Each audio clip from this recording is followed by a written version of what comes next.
একটা ঘটনা বলি, বুখারীর 4730 নম্বর হাদিস, 4730 নম্বর হাদিস। আল্লাহ তাআলা সবাইকে আমলনামা ডান হাতে বাম হাতে দেবেন, ফয়সালা হয়ে যাবে, তুমি জান্নাতি তুমি জাহান্নামে যাও। এখন সবার সামনে বসে আল্লাহ রাব্বুল আলামিন ফেরেশতাদেরকে বলবে, ফেরেশতারা মৃত্যুকে একটা কালা এবং সাদা, কালো সাদা মিলাইয়া একটা ছাগলের সূরত ধরে নিয়ে আসো।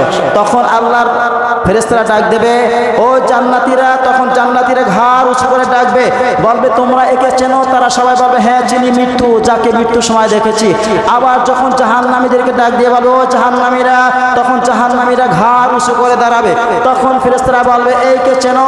বলবে হ্যাঁ চিনি, এই হচ্ছে মৃত্যু।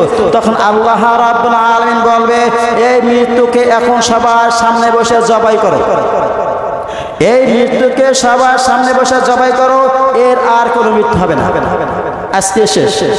তখন এই মৃত্যুকে সবার সামনে বসে জবাই করা হবে।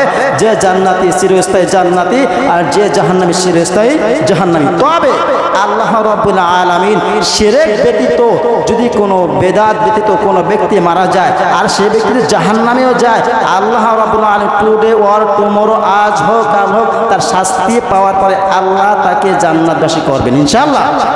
আল্লাহ তুমি আমাদের সবাইকে বুঝে শুনে আমল করার মতন তৌফিক দান করে দাও। আমি চাই আমি নিজেও কিছু বুঝে শুনে আমল করি, জ্ঞান অর্জন করি।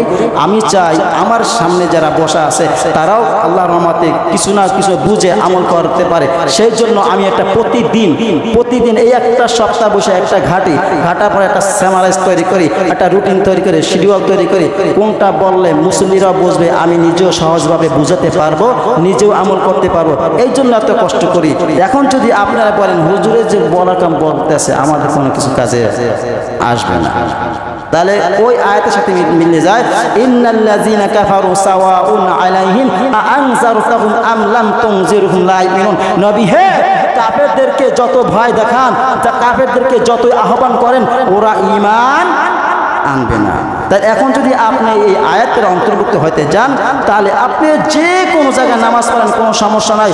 যে ইমাম যে কথাটা বলে আপনি সুন্দরভাবে শোনেন, শোনার পরে এইটা বুঝেন, বোঝার পরে আমল শুরু করে দেন। আমল শুরু করা মানে নিজে আমল করবেন, অন্যকেও করার সুযোগ করে দেবেন। আল্লাহ তুমি আমাদের সবাইকে সহি বুঝদান করে দাও।